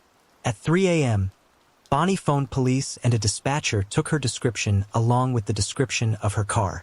He tried to reassure her it wasn't unusual for teens to show up late and that Bonnie should just let him know when her daughter got home. At 8 a.m., Bonnie was panicking and called 911. Next, she contacted her daughter's longtime close friend, Ken Register, who said that he hadn't seen Crystal all night and that he would check the local hospitals. 2 of Crystal's friends had found her car parked at the Conway Middle School. An officer was dispatched to the location and found the car locked with Crystal's purse still inside. The officer tried to reassure her that Crystal was likely still out with friends and having too much fun to call or come home. But Bonnie knew that wasn't like Crystal, and she said she knew her daughter wasn't coming home. The next day, on November 18, 1991, 2 men were driving just outside of Conway in the Maple community when one of them noticed something odd lying in the ditch along the road. Getting out for a closer inspection, the men realized it was a female body. The scene was gruesome and she was found to have been sexually assaulted. Her mother, a widow, was inconsolable. She told police that she was certain that Crystal's killer was someone she knew. Investigators believed the same thing, especially when they learned that she would have never gotten into a vehicle with someone she didn't know. Criminal profilers predicted that the killer would be an angry young white male who was confident the law wouldn't catch him, and he was probably a friend of the victim. Police asked 51 of Crystal's male friends and acquaintances if they would give DNA samples, and they all agreed. Crystal's friends, including longtime friend Ken Register, were there for Bonnie through the entire ordeal. Ken and Crystal had grown up together and remained close friends, and even Bonnie had always been fond of him. He was a shoulder for Bonnie to cry on and someone to rant to. However, before she was murdered, The friendship between Crystal and Ken had taken a turn for the worse. Crystal had confided in Bonnie that Ken had propositioned her for sex, despite the fact that he had a girlfriend and she had been appalled by this. The two had dated briefly in their early teens, but then decided to return to being close friends again. There had also been serious warning signs about Ken in the previous years. When he was 15, he made an obscene phone call to a grown woman and described in sickening detail how he wanted to mutilate and kill her. When it was his turn to be interviewed by police, he hesitantly but willingly provided his DNA, but the lab was backlogged, and it would be a couple months before they got to all the DNA samples collected from the citizens. Then, on February 15, 1992, the lab notified the police that they had a DNA match. Ken Register eventually broke down and confessed to the crime. He told investigators a story that is very likely untrue. He told them on the night Crystal died, they had unprotected consensual sex. Ken said when he didn't use protection, Crystal became furious and threatened to cry rape if she became pregnant. Said he became outraged at Crystal's screaming and insults, and before he realized what he was doing, he was stabbing her. Ken told investigators when he came to his senses and realized what he'd done, he panicked. He pulled Crystal from his car, tossed her into the ditch, threw away the knife and hurried home. Crystal's car keys and other evidence was found located at the Register home. Bonnie was shocked that she had been duped by Ken, who even served as a pallbearer at her daughter's funeral. After Register's arrest, it was discovered he had been arrested in September 1991 for exposing himself to a couple of teenage girls after asking them for directions. The charges were still pending when he was arrested for Crystal's murder. In September 1992, Register was tried on the indecent exposure charges and quickly found guilty.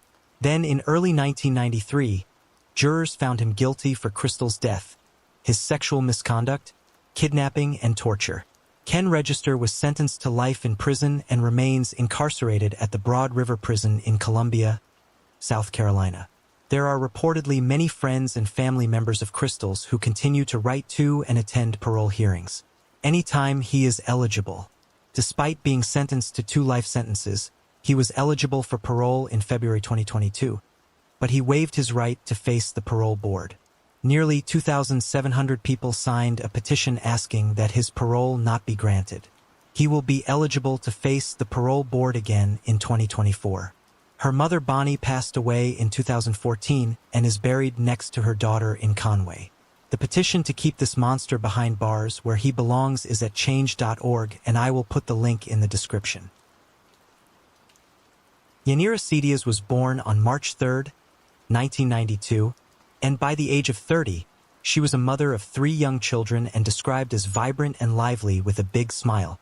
On March 4, 2022, Yanira was celebrating her 30th birthday at a local casino. After the celebration, her ex-boyfriend, Juan Gastelum, picked her up and took her back to his apartment. This was the last time she was ever seen alive. After going missing, Moses Lake police called Yanira's phone to see if someone would answer. A man believed to be her ex, Gastelum, answered the phone. This information led police to question Gastelum. Allegedly, after they arrived at his apartment, Gastelum murdered Yanira and then took photos of himself sexually assaulting her. He then left the apartment with her body.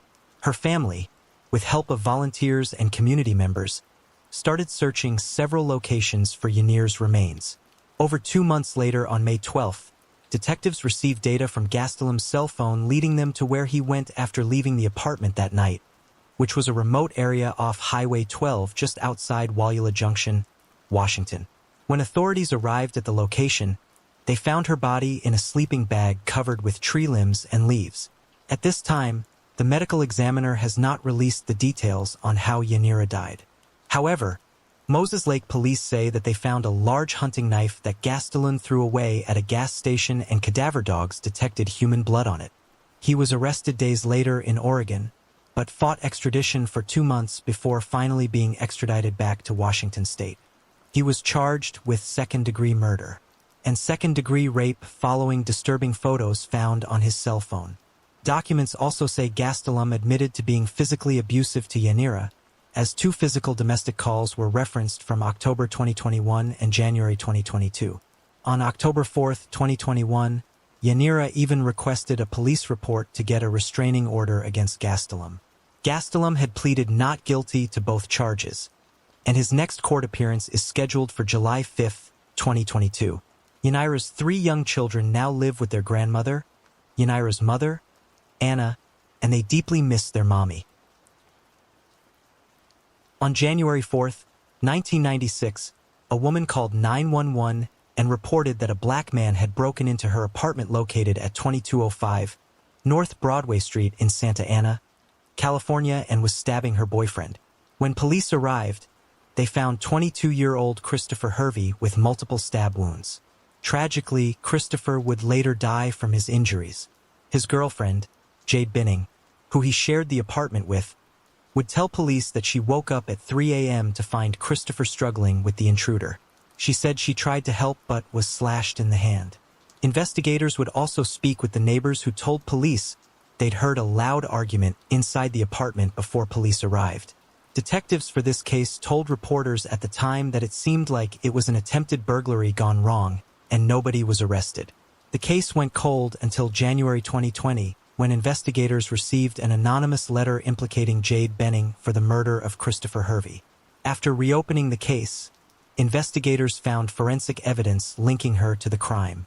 So on May 3, 2022, 26 years after his death, Binning, now a mother of three, was arrested by the Marshals Lone Star Fugitive Task Force near her home in Austin, Texas, and charged with his murder. Paul Joseph Franzak was born on April 26, 1964, to parents Dora and Chester Franzak. On the day of his birth and the next day, an unidentified nurse was seen walking around the maternity ward and at one point had peeked in on baby Paul. The day after Paul was born, that same woman dressed as a nurse entered their room at the Michael Reese Hospital in Chicago and said the doctor wanted to see the baby. Turns out, the woman was not a nurse and the baby was never returned. The woman was actually a kidnapper and habitual criminal. Soon after, the biggest manhunt in Chicago's history began. All they had was 2 photos of the newborn after birth, and he had not yet gotten a hand or footprint, and they did not know the baby's blood type and DNA was not being tested at this time. A cab driver recalled picking them up at the hospital and dropping them off at the intersection of 35th and Halsted in Chicago. The nearby residents were all questioned, but no sign of the woman and the baby was found.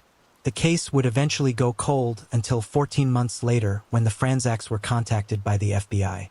They said that a toddler found in Newark, New Jersey was abandoned in a stroller in a shopping center parking lot, and he resembled their son. They determined this by comparing the shape of the baby's ear to the newborn in the photo.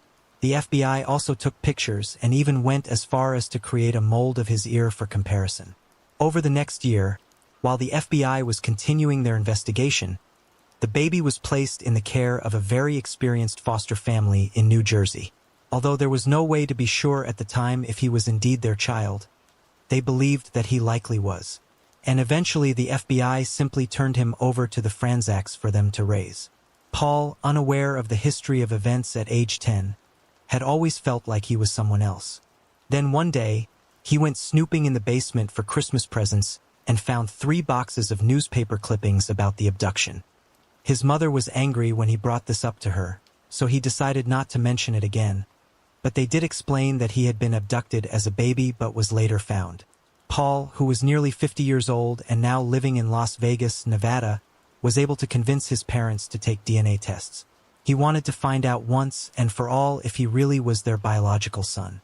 In 2012, they agreed and he collected their DNA and sent the swabs off, but they suddenly changed their minds and begged him not to find out. But he wanted to pay them back for saving his life, and being his parents by finding their biological son if it was indeed not him, and desperately wanted to know who he was. So he submitted the DNA test anyways, which answered the question that had burdened them all those years. He was not the Paul Franzak that Dora gave birth to. His parents were furious about the situation and refused to speak to him for several years before finally reconciling. Paul became determined to find the real Paul and answers about his own identity. With the help of genetic genealogist C.C. Moore, Paul was able to trace his genetic roots to Tennessee. She discovered that his birth name was Jack Rosenthal and he had 4 siblings, including a twin sister named Jill.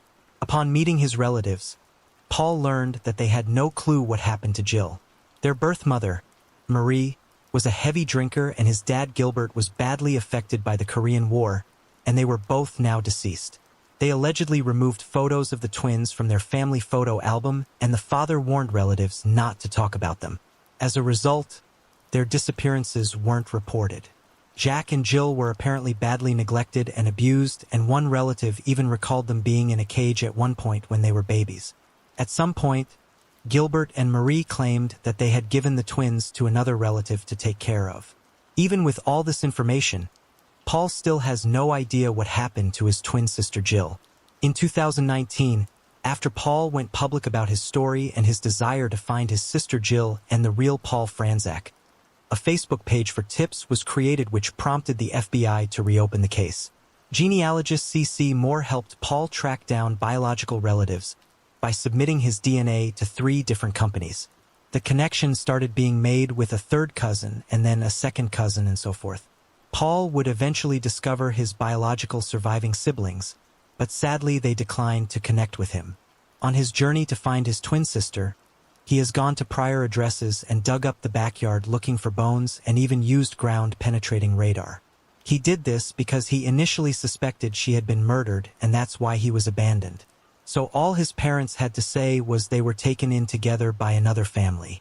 An artist created a picture of what Jill may look like in case she was also abandoned and grew up not knowing her true identity. But it's now believed that her disappearance is most likely related to foul play. Later briefly acted in movies and was a stand-in in the movie Ocean's 11. And later began working at a college. He decided to keep his name and went on to write a book titled The Foundling, a true story about his life. In 2014, an artist with the National Center for Missing and Exploited Children created an aged progress photo of the baby in the picture to what he may look like around 50 years old. Meanwhile, several men came forward, believing themselves to be Paul. A friend of Sam Miller saw the photo and notified him that it looked very similar to him. He was the right age and grew up in a suburb of Chicago, and when comparing his baby picture to the stolen baby, they were strikingly similar. He also had been adopted and didn't find out until he was a grown man in need of a kidney transplant from a possible family member. He provided his DNA to the FBI, but he turned out not to be Paul Franczak. In 2015, C.C. Moore finally located the real Paul Franczak in rural Michigan. He had gone by the name Kevin Beatty his entire life and had been given the birth date March 14, 1964, weeks earlier than his true birth date. He was raised by Robert and Lorraine Fountain in the very small town of Menton, Michigan, and had spent his life working as a mold maker and machinist. He became the father of 3 daughters and later a grandfather of 4. His mother Lorraine died in 2004 and had reportedly told people that she dated a man in Chicago and returned to Michigan with an infant she had with the man. Turns out she had likely purchased him from the woman that kidnapped him. Sadly, Kevin, the real Paul, was suffering from cancer when he found out his true identity and passed away at the age of 56 on April 25, 2020. Before his death, he spoke to his biological mother on the phone a few times, but never met face-to-face. And he also learned that his biological father, Chester, was already deceased. Ironically, the day Kevin passed away was actually his 56th birthday. However, his obituary doesn't reflect that and shows the other birth date. Before passing away, Kevin got the chance to read The Foundling that Paul wrote. While it is said he did enjoy the book, he still declined to speak personally with Paul. The reason for this had a lot to do with the fact that he had terminal cancer, was dying in the middle of the COVID pandemic, and on top of all that, he just found out that he wasn't who he thought he was. As for the person who kidnapped Kevin, it's suspected to be a woman named Linda Taylor. A newspaper article was published in the 70s around the time that Linda was on trial for welfare fraud that said her ex-husband reported that she just showed up one day in the mid-60s with a newborn baby, and it was strange because she had not even been pregnant.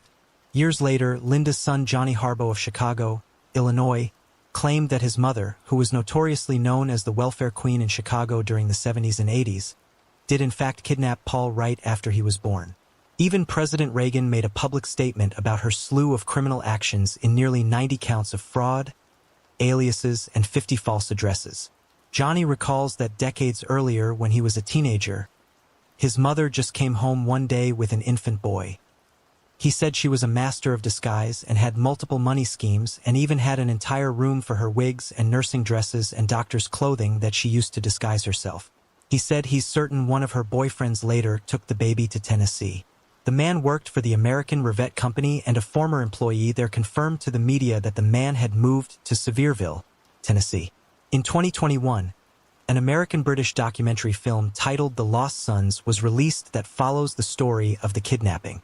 In a new book, True Identity, Paul Franzak offers proof that the cops, FBI, and even the Franzaks were aware he probably wasn't the real Paul. Nadine Cohen Major was born on October 4, 1954 to parents Annette and Isaac Cohen. Nadine graduated Cleveland Heights High School in 1973 and then married a man named Mark Major. The couple lived in the small town of Willoughby, Ohio, in the 37,500 block of Grove Avenue, and had a son named Daniel. On January 11, 1980, a year and a half into their marriage, Mark left his job and returned to their apartment to find a devastating and gruesome scene. 25-year-old Nadine was found on the floor of the dining room, fatally stabbed, in a way described as severe overkill. Thankfully, their 6-month-old son was found unharmed in a playpen nearby, but had likely witnessed his mother's horrible murder. A neighbor reported that earlier that day, an unusual canary yellow sports car was parked outside the apartment building, and interestingly, her autopsy revealed no sign of sexual assault. Unfortunately, the case would go cold for the next 42 years. In 1996, the bloodied shirt Nadine was wearing was tested, and amidst her own blood, the crime lab discovered blood of an unknown male. Then in 2014, the lab analyzed the blood stain pattern on the shirt, and it was determined that the injured killer had likely stood over Nadine, dripping his blood onto her. But the case remained cold until finally they got a break thanks to advancements in DNA. In 2018, Parabon created a DNA profile using the suspect's blood. They created a snapshot that revealed the suspect's physical characteristics. He was a Caucasian man with blue eyes and blonde hair and of Eastern European descent. This information eliminated a lot of suspects off the investigators' list. Then a genetic genealogist began the tedious task of locating a possible suspect by creating and researching a family tree beginning all the way back to the 1800s. She came to the name of a likely suspect, Stephen Joseph Simcak, and provided his name to detectives. Simcak died in 2018, so his DNA could not be compared directly. So investigators discovered a grandson who had died before him, and the coroner's office still had that DNA, which they were able to test and ultimately conclude that Simcak was indeed the killer. Also, the lead investigator with the Willoughby Police Department reached out to Simcak's children, who agreed to provide their DNA on April 28, 2022. Again, this led to a match. Initially, no one knew who this man was and why he would want to murder Nadine, and police asked for anyone that might have information to come forward. Investigators were able to learn that Simcak owned a bright yellow Dodge Dart in 1980, which matched the car the neighbor saw. He also worked at Lincoln Electric, where old records showed that in the entire year, he had missed only one day, January 11th, the day of the murder. In fact, it was later determined that in his 36 years of employment at Lincoln Electric, he only caught in sick that one day.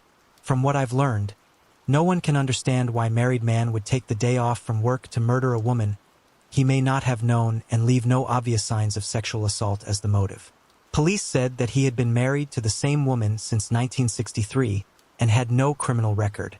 He was in the Marines in the late 1950s, lived on Sunset Drive in Eastlake from 1963 to 2002, the same city as the Major family. He then retired and lived in Bemis Point, New York from 2002 until his death.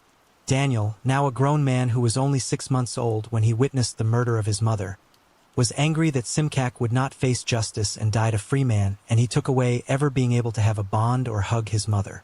On July 13, 2022, he and his father attended the press conference addressing Simcak's family, stating that he has no animosity towards them, but he surely does for Simcak, and told of the gruesome image that has stuck in his head all these years of his wife lying murdered on the floor, and said he hopes Simcak is rotting in hell for what he has done.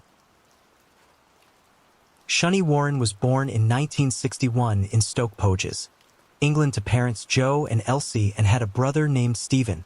Shani was described as intelligent and level-headed and loved to sing and dance. She also came from a loving and wealthy family, and at the age of 26, she was living in Stoke Poges, Buckinghamshire. On the morning of Good Friday in 1987, Shani decided to mow her lawn and stopped by her uncle's house first, chatted and borrowed an extension lead for her lawnmower. She finished up her yard work at 5 p.m. and had plans to meet up with a friend. She was excited to meet up with her friend and had brought along an Easter egg and a bottle of champagne as it was Easter weekend, but sadly she would never make it. The next morning, Marjorie Arnold, along with her German Shepherd, took a stroll around Taplow Lake, Buckinghamshire. Her dog led her over to a deceased woman's body in a foot of water near the shore. Panicked, the woman ran to flag down a passing vehicle. Marjorie and the other person dragged the woman up the shore, hoping to perform CPR, but quickly realized she was way past being saved. She was gagged with a blue scarf and her hands were tied behind her back with jumper cables, and a rope was used to bind her feet. When police arrived to the scene, they searched a nearby car that contained bags of grass clippings and the driver's seat was found fully reclined. The car was a new black Cavalier and strangely would not go into gear. The body was soon determined to be that of Shani, and she was taken for an autopsy by pathologist Ben Davies, who had just been reinstated to the Home Office list of approved pathologists after being removed. Outrageously, despite being discovered gagged and bound with ligature marks around her neck and bruises on her body, he ruled her death a suicide because there was no sign of a struggle and no footprints were found with her stiletto shoe prints. He said he could provide 3 other samples of people who had gagged themselves before drowning themselves.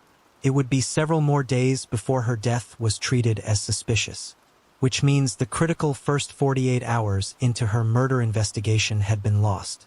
Even Detective Superintendent at the time, Tony Miller, suggested that she may have bound and gagged herself. The press would dub Shani the Lady of the Lake. Her family refuted this crazy theory along with others, which pressured law enforcement to call in a not expert. He reported that Shani could not have bound and gagged herself. Finally, law enforcement began investigating her death as a homicide and brought in their own expert, a forensic psychiatrist from Broadmoor Mental Hospital, Dr. John Hamilton. He reviewed over 8 years of Shani's diary and also went to the site her body was found. He stated there were no signs of depression or mental health disorders in any of her diary entries. With so much conflicting evidence, the coroner was left with no option but to record an open verdict. A reconstruction of her last movements was publicized on the BBC Crime Watch program, resulting in several tips. Several witnesses called to say that Friday evening they had seen a blind woman standing near the road while 3 men were looking at the engine of her car. Another witness had seen a blind woman with a black bag, possibly dumping grass clippings. At the same time, a well-dressed, unidentified man was standing next to a green BMW. 5 years after Shani's death, a conspiracy theory had developed. A British journalist named Collins on Computer Weekly published a book titled Open Verdict, which linked Shani's death to the technology giant G.C. Marconi. Collins had uncovered a series of up to 25 bizarre deaths of people connected to G.C. Marconi, who at the time was undertaking research for America's Strategic Defense Initiative or the Star Wars project. The project was designed to develop a system that could intercept Russian nuclear missiles from space. Collins began to record the mysterious disappearances and bizarre suicides of those connected to the company in the early 80s. At first, there were 1 or 2 deaths a year until 1988, when there was suddenly a cluster of them. Those who died showed no indication of mental illness before and had often spent the day performing mundane tasks before killing themselves in bizarre and dramatic ways. Their deaths were often recorded as an open verdict, same as Shani. Interestingly, Shani had began working for a company called Microscope, which was purchased a week prior to her death by none other than G.C. Marconi. Some of those identified by Collins had been on the verge of leaving their jobs.